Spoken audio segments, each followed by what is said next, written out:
बिस्मिल्लाहिर्रहमानिर्रहीम। अस्सलामुअलैकुम। 6th class हम यूनिट नंबर 7 पढ़ रहे थे एनर्जी, और आज हमने पढ़नी है डिफरेंट टाइप्स ऑफ एनर्जी। तो अपने पिछले लेक्चर में डिफरेंट टाइप्स ऑफ एनर्जी में मैंने आपको 2 टाइप्स पढ़ाई थी, kinetic energy and potential energy. और आज हम मज़ीद टाइप्स ऑफ एनर्जी पढ़ेंगे, और उसमें फ़र्स्ट वाली जो टाइप हम अब डिस्कस करनी है वो है इलेक्ट्रिसिटी या इलेक्ट्रिकल एनर्जी। एनर्जी की जो डिफरेंट फॉर्म्स होती हैं वो एक दूसरे में कन्वर्ट होती रहती हैं। इलेक्ट्रिकल एनर्जी का आपको पता है कि हमारे घरों में इलेक्ट्रिकल एनर्जी से कितनी चीज़ें हैं जो वर्क करती हैं इलेक्ट्रिकल एनर्जी से। तो इलेक्ट्रिसिटी किस तरह प्रोड्यूस होती है? इलेक्ट्रिसिटी या तो फ्यूल्स को बर्न करके, फ्यूल कौन से? ऑयल, कोल एंड गैस को बर्न करके, या रनिंग वाटर को यूज़ करके, या विंड पावर, तेज़ चलती हुई जो हवा है विंड मिल्स के थ्रू हम उनसे इलेक्ट्रिसिटी प्रोड्यूस करते हैं, या जो वाटर है रनिंग वाटर, डैम्स में पहले वाटर को स्टोर किया जाता है और फिर वो वाटर को बहुत बुलंदी से गिराया जाता है, तो वो जो रनिंग वाटर होता है उससे इलेक्ट्रिसिटी प्रोड्यूस की जाती है, या फ्यूल्स को बर्न करके इलेक्ट्रिसिटी को प्रोड्यूस किया जाता है। इलेक्ट्रिसिटी जो विंड होती है उसमें काइनेटिक एनर्जी होती है चलती हुई हवा में, और जो रनिंग वाटर होता है उसमें भी काइनेटिक एनर्जी होती है। तो ये काइनेटिक एनर्जी, विंड और वाटर की काइनेटिक एनर्जी को हम कन्वर्ट कर लेते हैं इलेक्ट्रिसिटी में, और फिर वो जो इलेक्ट्रिसिटी होती है उसमें कितनी एनर्जी होती है। आपको मैंने बताया था कि energy is the ability to do work. तो क्या ये इलेक्ट्रिसिटी जो हमने प्रोड्यूस की है, क्या इसमें भी एबिलिटी है कोई काम करने की? तो अब आप ख़ुद से देख लें कि हमारी फैक्ट्रीज़ जो हैं, मिल्स जो हैं, और हमारे घरों में कितनी चीज़ें हैं जो इलेक्ट्रिकल एनर्जी से वर्क करती हैं। और ये इलेक्ट्रिकल एनर्जी जो एक पावर स्टेशन में प्रोड्यूस की जाती है, ये बहुत बड़े बड़े जनरेटर्स होते हैं जो इलेक्ट्रिसिटी प्रोड्यूस करते हैं। वो जो इलेक्ट्रिसिटी प्रोड्यूस की जाती है, फिर वो एक जगह से दूसरी जगह तक उसको भेजा जाता है। लॉन्ग डिस्टेंस वो ट्रैवल करती है, किसके थ्रू? वायर्स के थ्रू। आपने ये देखा होगा, पोल्स और उसके बाद ये वायर्स लगी होती हैं। इलेक्ट्रिसिटी जो प्रोड्यूस होती है वो फिर वायर्स के थ्रू हम उससे लॉन्ग डिस्टेंस वो ट्रैवल करती है और फिर हमारे घरों तक आती है, और उसके बाद फैक्ट्रीज़ और मिल्स तक आती है। और इस इलेक्ट्रिकल एनर्जी में बहुत ज़्यादा वर्क करने की कैपेसिटी है। हमारे घरों और फैक्ट्रीज़ में देखें आप कितनी चीज़ें हैं जो इलेक्ट्रिसिटी से चलती हैं। उसके बाद नेक्स्ट वाली जो टाइप है डिफरेंट फॉर्म्स ऑफ एनर्जी में, वो हमने पढ़नी थी साउंड एनर्जी। साउंड प्रोड्यूस कैसे होती है? अगर कोई ऑब्जेक्ट वाइब्रेट करता है तो जब वो ऑब्जेक्ट वाइब्रेट करता है तो उस ऑब्जेक्ट के इर्द गिर्द जो एयर है वो, उसमें एटम्स और मॉलिक्यूल्स होते हैं, वो भी वाइब्रेट करना शुरू कर देते हैं। तो एयर के जब एटम्स और मॉलिक्यूल वाइब्रेट करते हैं, तो एक एटम वाइब्रेट करता हुआ जब दूसरे एटम से स्ट्राइक करता है, तो वो दूसरा एटम फिर नेक्स्ट स्ट्राइक करता है, फिर वो नेक्स्ट। तो इस तरह जो साउंड है वो वेव्स की फॉर्म में एक जगह से दूसरी जगह तक ट्रैवल करती है। इसी तरह वो ट्रैवल करते करते हमारे ईयर ड्रम से आके टकराती है, तो हमें आवाज़ें सुनाई देती हैं। तो साउंड प्रोड्यूस कैसे होती है? व्हेन एन ऑब्जेक्ट वाइब्रेट, जब कोई एक चीज़ वाइब्रेट करे, जैसा कि फॉर एग्जांपल आपने अगर ड्रम को बीट किया है एक स्टिक के साथ, तो ड्रम जो है वो वाइब्रेट करना शुरू कर देगा। It makes the air around it vibrate, ये अपने फिर वो जो ड्रम है वो अपने इर्द गिर्द की एयर को वाइब्रेट कराएगा, और फिर ये वाली जो वाइब्रेशंस हैं जो एयर में अब पैदा हो गई हैं, वो ट्रैवल थ्रू एयर, वो वाइब्रेशंस एयर में ट्रैवल करती जाएंगी। और किस फॉर्म में ट्रैवल करेंगी? वो साउंड वेव्स की फॉर्म में ट्रैवल करेंगी। और वो जो साउंड वेव्स हैं वो एटम्स और मॉलिक्यूल्स के थ्रू हमारे ईयर ड्रम से स्ट्राइक करेंगी, तो हमें आवाज़ सुनाई देगी। फॉर एग्जांपल आपने फायर क्रैकर्स को देखा होगा। फायर क्रैकर्स जिस वक्त वो एक्सप्लोड होते हैं तो उनसे कितनी ज़्यादा नॉइज़ प्रोड्यूस होती है। और उस नॉइज़ में इतनी एनर्जी होती है कि वो बहुत ज़्यादा लॉन्ग जो डिस्टेंस है वो उसको ट्रैवल कर सकती है। तो अब हमने जो नेक्स्ट फॉर्म ऑफ एनर्जी है वो हमने पढ़नी है न्यूक्लियर एनर्जी के बारे में अब हम पढ़ेंगे। तो यहाँ पे मैंने एक एटम का स्ट्रक्चर बनाया है, सिंपलेस्ट सा स्ट्रक्चर। इसके सेंटर में ये न्यूक्लियस है और न्यूक्लियस के अंदर प्रोटॉन एंड न्यूट्रॉन्स होते हैं। तो न्यूक्लियर जो एनर्जी है वो इस तरह प्रोड्यूस होती है।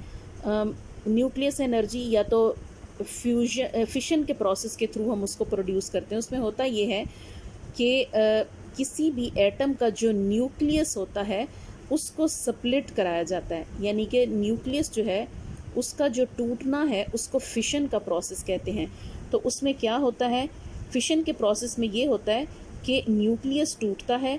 जैसे कि फॉर एग्जांपल यूरेनियम एक एलिमेंट है और यूरेनियम का जो एटम है वो जब स्प्लिट होता है तो उसके यूरेनियम का, फॉर एग्जांपल आप सपोज कर लें कि ये यूरेनियम का एटम है, जब ये स्प्लिट होगा तो इसका जो न्यूक्लियस है इसमें से काफ़ी सारे न्यूट्रॉन्स निकलेंगे। न्यूक्लियस में न्यूट्रॉन्स होते हैं। जब ये स्प्लिट होगा एटम तो इसके न्यूक्लियस से न्यूट्रॉन्स निकलेंगे और वो न्यूट्रॉन्स जाके कुछ दूसरे एटम्स के साथ स्ट्राइक करेंगे, और जब वो उनके साथ स्ट्राइक करेंगे तो फिर वो उनका जो न्यूक्लियस है फिर वो स्प्लिट हो जाएगा, फिर उसमें से न्यूट्रॉन्स रिलीज़ होंगे और वो किसी और एटम के न्यूक्लियस से स्ट्राइक करेंगे।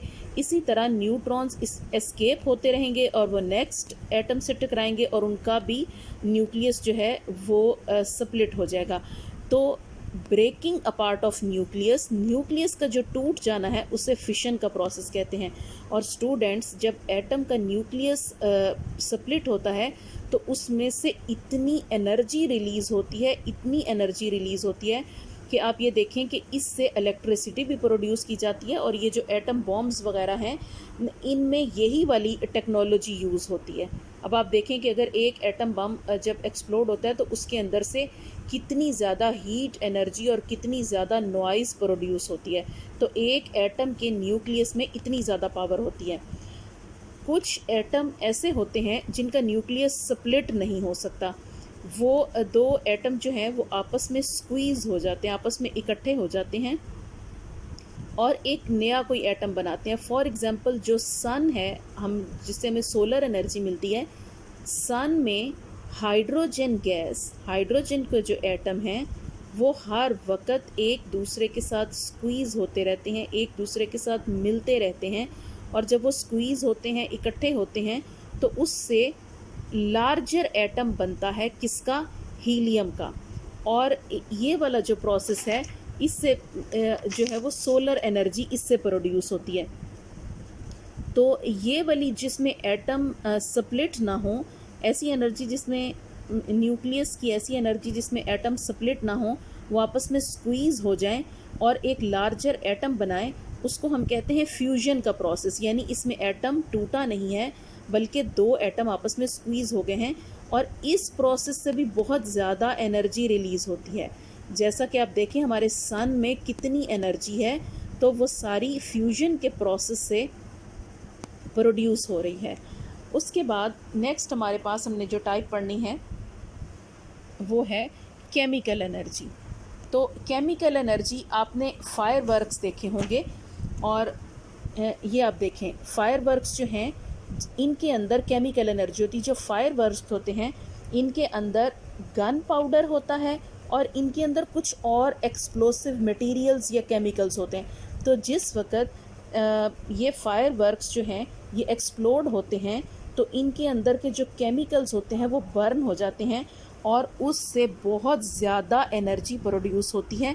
और वो एनर्जी हमें किस फॉर्म में नज़र आती है, आप देखें जब ये फायरवर्क्स को हम इनको जब हम चलाते हैं तो इनके अंदर से कितनी ज़्यादा साउंड निकलती है, इनसे कितनी हीट निकलती है और इनसे कितनी ज़्यादा लाइट प्रोड्यूस होती है। अब जब फायरवर्क्स को ये एक्सप्लोड होते हैं, इनके अंदर जो केमिकल्स होते हैं वो बर्न होते हैं, तो आप ये देखें कि आपको लाइट भी नज़र आती है, हीट भी इनसे प्रोड्यूस होती है और इनकी बहुत ज़्यादा तेज़ आवाज़ भी होती है।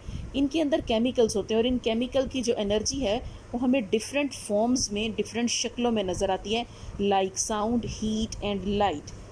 अब हमने एनर्जी की लास्ट टाइप पढ़नी है विच इज़ फूड एनर्जी। जो खुराक हम खाते हैं उसके अंदर बहुत सारे केमिकल्स होते हैं, और ये जो फूड हम खाते हैं ये हमें तब तक एनर्जी नहीं देती जब तक कि हमारी बॉडी में जाके पूरी डाइजेस्ट नहीं हो जाती। हम जो फूड हम खाते हैं उसके अंदर फैट्स होते हैं, जैसे ऑयली जो चीज़ें होती हैं उनके अंदर फैट्स होते हैं। कार्बोहाइड्रेट्स, जैसे कार्बोहाइड्रेट ब्रेड में होते हैं कार्बोहाइड्रेट्स, चपाती जो हम खाते हैं उसमें कार्बोहाइड्रेट्स होते हैं, और राइस में कार्बोहाइड्रेट होते हैं। और इसी तरह जो प्रोटीन है वो मिल्क में होती है और एग में होती है। अब ये जो फैट, कार्बोहाइड्रेट्स एंड प्रोटीन्स हैं, जब फूड डाइजेस्ट हो जाती है तो फिर ये फैट, कार्बोहाइड्रेट और प्रोटीन के जो बड़े बड़े लार्जर मॉलिक्यूल्स हैं वो ब्रेक डाउन हो जाते हैं और उससे हमें एनर्जी मिलती है। For example fat and carbohydrates जो हमारी फूड में होते हैं, जब ये फूड पूरी डाइजेस्ट हो जाती है तो फैट एंड कार्बोहाइड्रेट हमें क्या देते हैं, ये हमारी बॉडी को हीट एनर्जी देते हैं, हमारे जिस्म को गर्म रखने का काम करते हैं। इसी तरह हम जो खुराक खाते हैं उसमें जो प्रोटीन होती है वो एनर्जी देती है किसको, हमारे मसल्स को, और उससे हमारे मसल्स की ग्रोथ होती है। जो फूड हम खाते हैं उसमें एनर्जी होती है क्या? जी बिल्कुल होती है, क्योंकि इस फूड की एनर्जी से हम अपनी सब काम करते हैं, like running, walking and different activities जो भी आप करते हैं। अगर हम वो फूड खाते हैं तो वो हमें एनर्जी देती है और वो उससे हम अपनी लाइफ की डिफरेंट एक्टिविटीज़ परफॉर्म कर सकते हैं। तो स्टूडेंट्स, यहाँ पे आज के लेक्चर में आपने डिफरेंट फॉर्म्स ऑफ एनर्जी को पढ़ा, और आपने ये भी पढ़ा कि किस तरह एक फॉर्म ऑफ एनर्जी दूसरी फॉर्म ऑफ एनर्जी में कन्वर्ट हो जाती है। अब आपको अपनी बुक का ये जो पेज है, पेज नंबर 70, इसकी कंप्लीट रीडिंग करनी है, और फूड एनर्जी के टॉपिक तक आपको इसकी रीडिंग कंप्लीट करनी है, और इस वीडियो के थ्रू आपने इसकी इम्पॉर्टेंट टर्म्स को अंडरस्टैंड करने की कोशिश करनी है। उम्मीद है आपको इसकी समझ आई होगी। Thank you so much. अल्लाह हाफ़िज़।